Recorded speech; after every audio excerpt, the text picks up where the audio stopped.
Lou always gives me these very narrow topics, the war and economics in the 19th century, and so I have in a half hour. And so, but I'm going to focus, really the focus of what I'm going to have to say is how a trade war turned into a shooting war. And I'm going to try to do that in a half hour.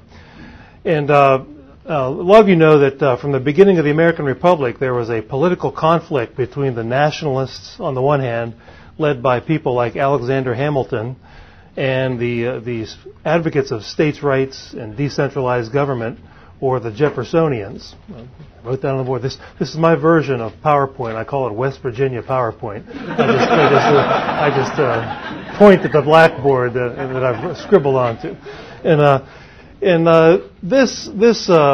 so Hamilton and his followers wanted a bigger government, stronger government more centralized in the nation's capital.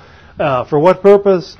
One purpose was to centrally plan the economy more than the other people wanted it to, and the Jeffersonians were dead set against all this.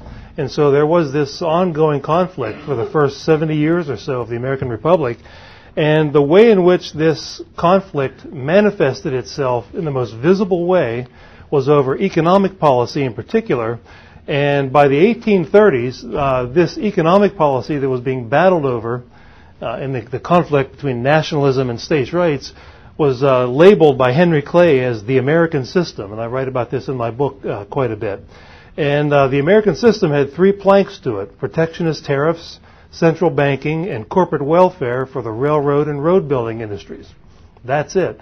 And Abraham Lincoln, which I'm going to talk about later, when he got into politics in 1832, right about the time the Whig Party was created and Henry Clay was the leader of the Whigs, he announced to his potential constituents in Springfield, Illinois, that the purpose that he was getting into politics were three things: protectionist tariffs, a central bank, and internal improvement subsidies, as they were called, for the railroad corporations.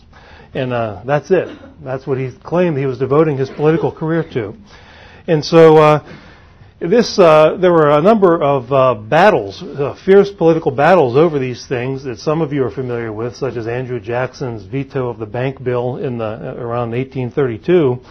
But what I'd like to start off with was what some people consider to be really the first move in the direction of civil war, so-called, which of course was not a civil war. It was a war between the states. I call it the War for Southern Independence.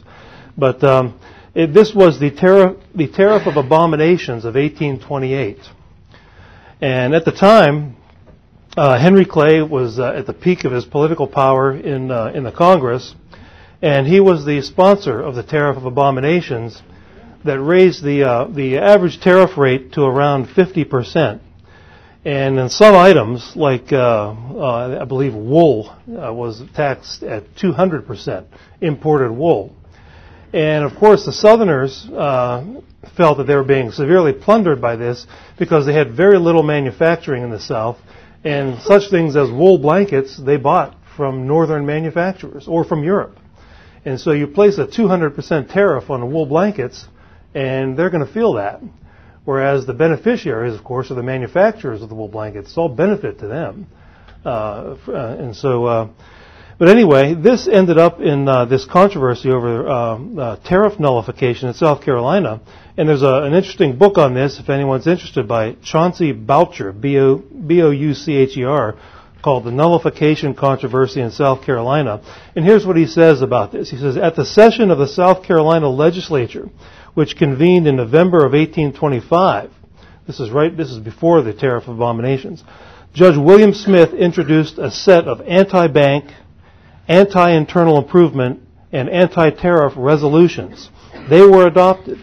Before this session, there had appeared in South Carolina scattered evidence only of opposition to nationalism, but this episode may be said to mark the beginning of the formidable anti-nationalist movement in the state. End quote. So clearly, as I said, the way in which this conflict between nationalism and states' rights manifested itself was over these economic policies as early as 1825. And the South Carolinians went on to describe the tariff as a system of robbery, plunder, and it was destructive to the southern states.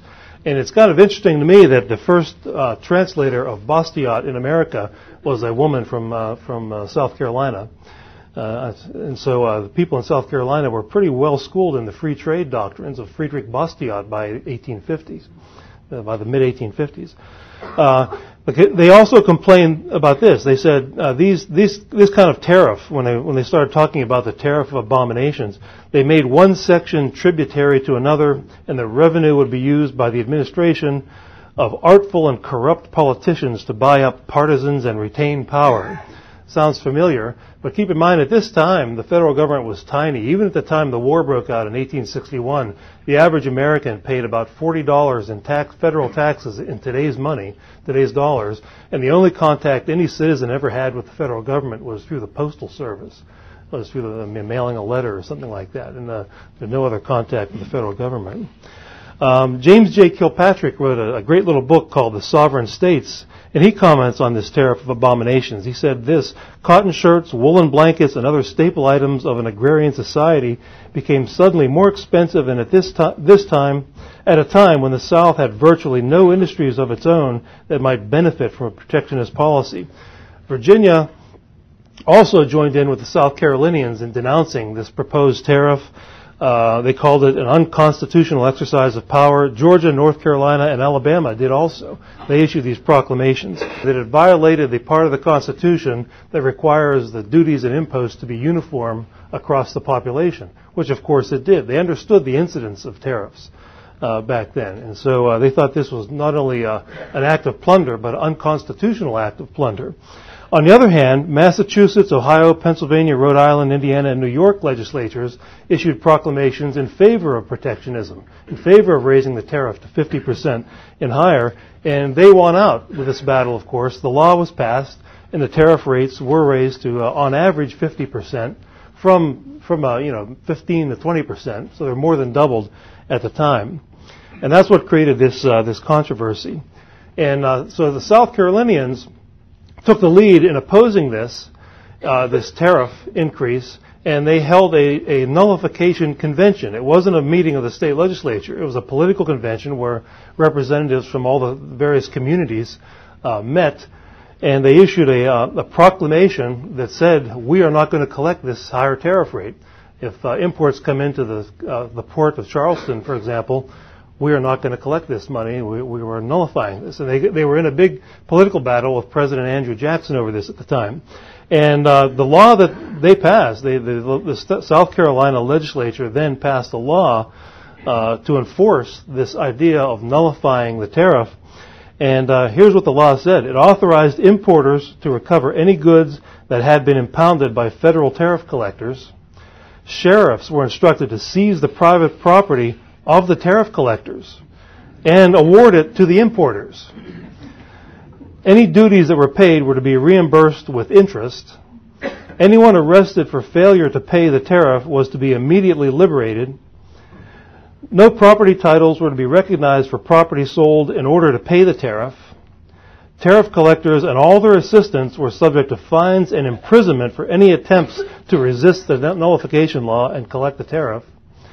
No public jail in the state could be used to imprison anyone for failure to pay the tariff. And my favorite, a fund of $200,000 was made available to the governor of South Carolina to purchase guns to enforce the nullification law through the state militia. In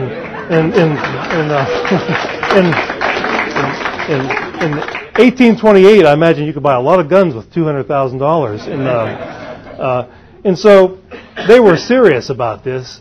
And President Andrew Jackson talked about the possibility of sending naval ships to Charleston Harbor or invading the state, but then he must have smacked himself and thought he would go down in history as one of the worst tyrants in all of human history if he would, over mere tax collection, to go down and bomb a city and kill people and burn buildings and loot and plunder. Only a Hitler would do something like that. So he backed down. The South Carolinians won by forcing a compromise tariff, a lower compromise tariff. And so, and that was by 1833. The lower compromise tariff was settled upon. And from that period, from 1833 until about 1857, we had essentially free trade. We had the average tariff rate by 1857 was about 15%, 1.5, and a great many items were exempted altogether. So the free traders, thanks to the efforts of the South Carolinians and their cohorts in Alabama, Georgia, Virginia, and a couple of other southern states, created a free trade ideal. Frank Taussig, the great historian of tariffs, said that 1857 was probably the high watermark of free trade in America in the 19th century, as far as that is concerned. But then that all changed. That all began to change in 1857. There was a recession in 1857, and by that time, the Whig Party of Henry Clay had gone by the wayside, disappeared. Henry Clay was dead, and the Republican Party picked up the protectionist mantle. And Abraham Lincoln, by the way, eventually picked up Henry Clay's mantle as the leader of that faction, the nationalist faction in American politics. And so the Republicans started arguing that the cure for the recession was high tariffs. That if only we would go back to that tariff of abomination of a 50% or so average tariff instead of a measly 15%, that would be the cure to the recession. Of course, that's total unmitigated nonsense. And at the time, the works of Adam Smith and Ricardo and John Baptist Say and other free traders were well known. And as I said, by the 1850s, the work of Bastiat was printed in English and was especially popular in the southern states. And so, when Abraham Lincoln was elected in 1860, before that, in the 1859 session of Congress, the moral tariff had passed the House of Representatives. And so this is before any secession took place, before Lincoln was even nominated. And the moral tariff, in two steps, increased the average tariff rate from 15% to 32% and then to 47%. And this was put into place before secession, before the war, before Lincoln, by the House of Representatives. And of course, when Lincoln came in, the Senate quickly voted for it, and he signed it, of course. And it's kind of been entertaining in some of the, as a lot of you know, I've been involved in what I'll politely call it a spitting match with some of my critics over my Lincoln writings, and they've gone berserk over my assertion that Lincoln was interested in economic policy, because the official gospel, the civic religion, is that Abraham Lincoln re-entered politics when he ran for the Senate against Stephen Douglas, and then later as the presidency. And even though he was an old Whig who fought for these things in politics, that was all behind him. He no longer had any interest whatsoever in tariffs, subsidies for the railroads, or banking. Slavery was his issue. Although, if you look at his own words, they contradict that over and over and over again. James McPherson has said this, the great James McPherson. He's written that it was a new Lincoln. He turned over a new leaf. He was no longer interested in money and power and all that. He sort of sprung a halo all of a sudden. But listen to what he said 2 weeks before he was inaugurated president, and 2.5 weeks. In February 15th, 1861 speech in Pittsburgh, Pennsylvania, that you can read in any edition of the collected works of Abraham Lincoln, he said this: "The tariff is to the government what a meal is to the family," which is true. At the time, the tariff accounted for about 90% of federal tax revenue. There were a few other excise taxes that raised money, but it's true. But then, in the same speech, he continued on to endorse the Republican Party's platform on the tariff. Okay, and here's what the platform said, Plank said that while providing revenue for the support of the general government by duties upon imposts, sound policy requires such an adjustment of the imposts as to encourage the development of the industrial interest of the whole country, and we commend that policy of national exchanges which secures to the working men liberal wages, to agriculture remunerating prices, to mechanics and manufacturers an adequate reward for their skill, labor and enterprise, and to the nation commercial prosperity and independence, end quote. And in other words, raise the tariff to 50% and all these good things will happen, is what they were saying. The key phrase here is adjustment of the imposts. Adjustment of the imposts is raising the tariff. And in the same speech, he went on to say this, and I quote Abraham Lincoln: "No subject should engage your congressional representatives more closely than that of a tariff. No subject, nothing, not even slavery should be more important to your representatives. Two and a half weeks before he became president, he said that, and so some of these some of my critics insist that he had nothing to say about economics in this phase of his life. Baloney. In the same speech, he gave his standard line, which in defense of tariffs, which was the mercantilist notion that there should be no international competition of any kind whatsoever allowed with any product that is manufactured here. That was his position. If we make shoes here in the U.S., there should be zero imports of shoes. If we don't grow coffee, we can take coffee. We'll take coffee. We don't grow coffee here. And so anything that can be produced at home, there should be no international competition. He also espoused a crude version of the Marxian labor theory of value, where he said, quote, labor is the true standard of value, end quote. He criticized all transportation costs as, quote, lost labor. That is, if a shoemaker in England shipped shoes to Boston, the shipping costs are lost labor, and we should not permit that. We should not permit that importation. And so clearly, this was very important to Lincoln. In fact, I would argue that Lincoln owed his nomination as president and his election as president to the protectionist interests especially in Pennsylvania and New York. At the nominating convention in 1860, there's an article in the July 1944 American Historical Review on Lincoln and the tariff that talks about the importance of his reputation as a career-long protectionist in getting the nomination. And the most influential newspaper in Illinois at the time was the Chicago Press and Tribune, edited by Joseph Medill, M-E-D-I-L-L, and he started editorializing, promoting Lincoln as a presidential candidate.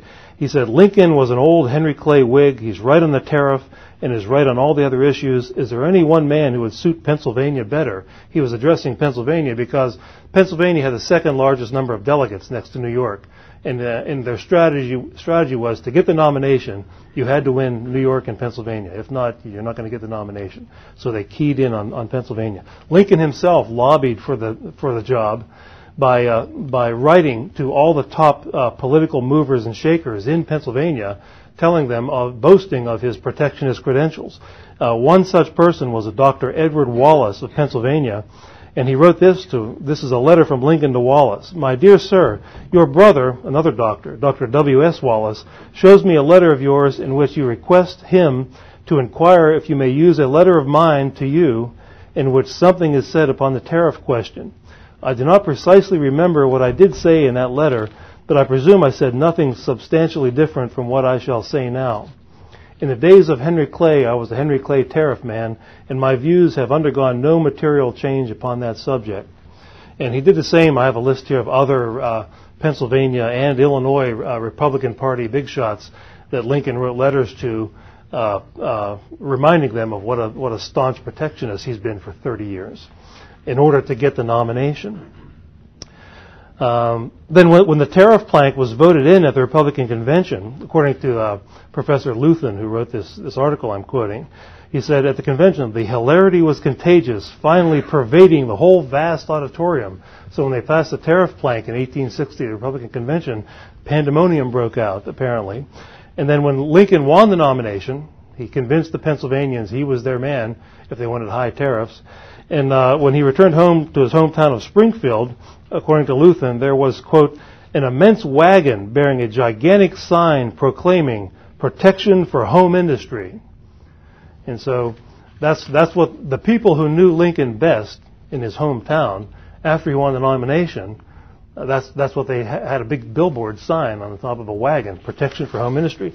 To them, that's what his nomination meant, along with a lot of patronage, I imagine. The top economic advisor to Lincoln and the Republicans was a man named Henry C. Carey, who was known as the Ajax of protectionism back then. His nickname was the Ajax of protectionism.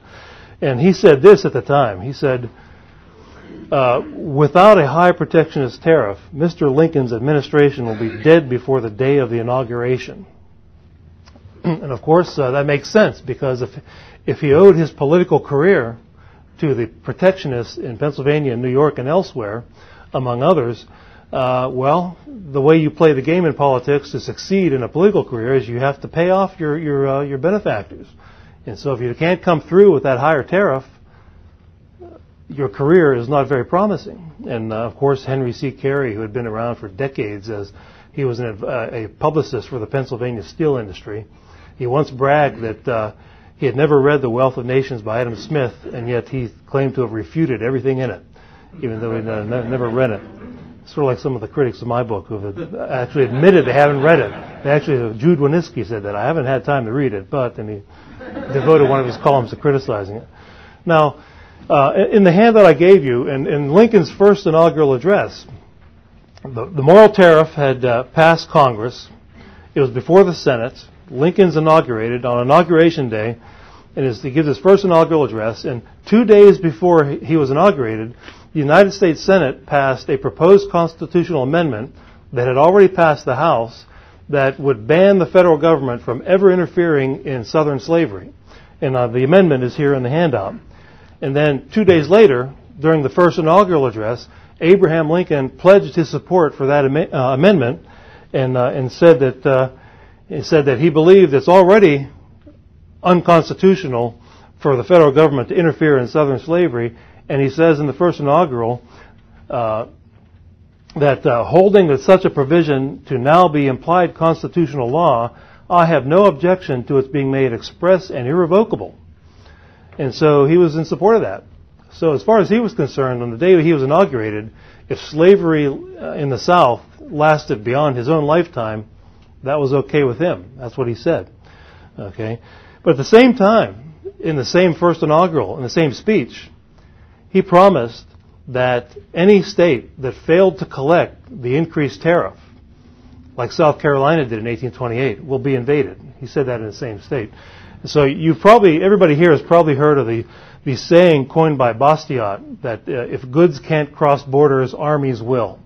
What Bastiat meant was just looking over the sweep of history, that if people can't prosper through peaceful exchange, it increases the likelihood that one country will invade another and try to prosper by theft, by warfare. Lincoln's version of this was, if goods do cross borders, our army will. That's sort of his version of that. But let's take it in his own words. In his own words, which are also on the handout here in the bottom of the front page of your handout, is what he said in the first inaugural. The power confided in me will be used to hold, occupy, and possess the property and places belonging to the government and to collect the duties and imposts. But beyond what may be necessary for these objects, collecting the duties and imposts, there will be no invasion, no using force against or among the people anywhere. So, read that, and what is he saying? He's saying, if you fail, we're going to raise the moral tariff. The House has already passed it, and everybody knew the Senate was going to go along with it, as was he. He was a lifelong protectionist. And any state that failed to collect it, like the South Carolinians did in 1828, will be invaded. He says, collect it, and there will be no invasion. Well, the flip side of that is, don't collect it, and there will be an invasion. And so he promised an invasion. So on the issue of slavery, he was willing to see Southern slavery exist long beyond his own lifetime. But on the issue of taxation, he was totally uncompromising and promised a military invasion. Two professors, Robert McGuire and Norman Van Cott, have an interesting article that was published in Economic Inquiry last year, where they take a look at the importance of the tariff, and they conclude that it was the importance of the tariff has been misinterpreted or given too little weight by historians. And they note that in 1857 there was this drumbeat for protection, and they looked at the House vote, the House of Representatives vote, and it occurred before Lincoln came around, and the vote was 105 to 64 in the House, and it was completely lopsided in terms of Northern supporters and Southern opponents. There was only one yes vote for the moral tariff in the House from a secessionist state, Tennessee, and only 15 no votes out of 64 came from Northern states. And so obviously there were a few Southern protectionists, and there were some Northern free traders, especially in New York City, But in general, it was completely lopsided. Now, why is that?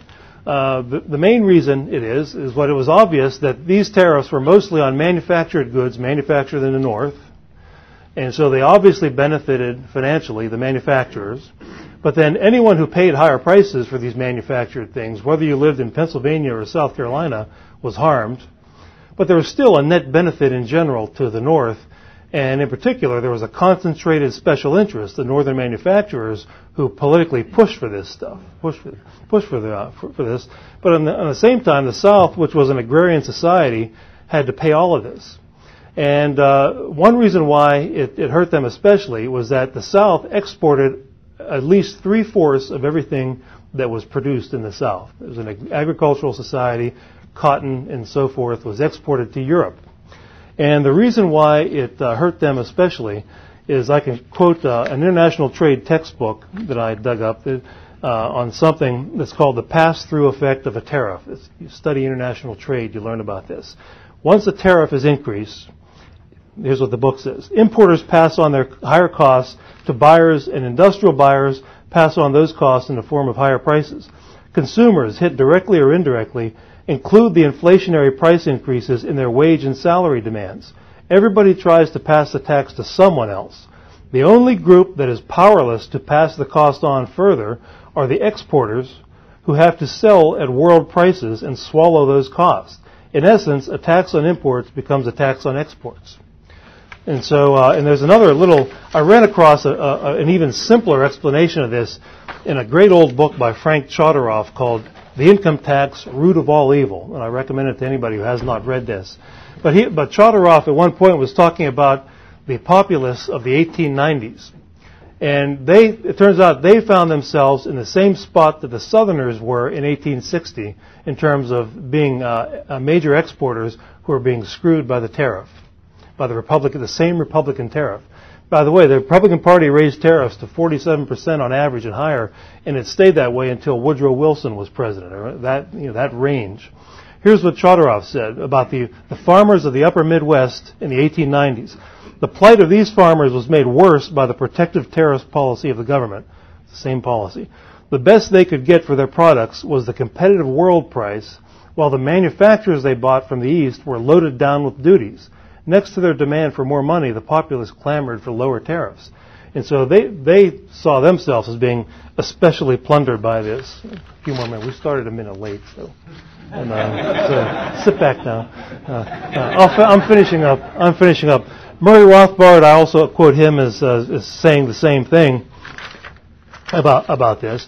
So that's why Charles Adams came to the conclusion in his book, When in the Course of Human Events, that in 1861, the Southerners were paying about 75% or more of all the federal tariff revenue. Although most of the money that was collected was being spent in the North, because after all, there were twice as many northern states, so they had twice as many senators. And also, the population of the North was more than double the population of the South, and so Congress was headed in that way too, of northern dominance, and this is what they wanted to do with their dominance. The final thing I'm going to say to make Mark happy and sit down is that after Fort Sumter, on April 19th, 1861, Abraham Lincoln, in his first act of war, announced the blockade of the southern ports. And here's the reason he gave in his statement for the blockade of the southern ports. Whereas an insurrection against the government of the United States has broken out, and then he names all the states, and then he says, and the laws of the United States for the collection of the revenue cannot be effectively executed therein comfortably, to that provision of the Constitution which requires duties to be uniform throughout the United States, I, Abraham Lincoln, President of the United States, until Congress shall have assembled and deliberated on said unlawful proceedings, or until the same shall have ceased, have further deemed it advisable to set foot a blockade of the ports within the states aforesaid. There's a lot of legalese there. But what he's saying is they're not collecting the tariff, therefore we're going to blockade the ports and do something about this. And that was the first act of war. So in other words, the first thing he did was to keep his promise that he had made just a month or so earlier in the first inaugural, that if you fail to collect the tariffs, there will be an invasion. And the first step was the blockade of the southern ports. And so that is how a trade war turned into a shooting war in my evaluation, and my time is up. So thank you.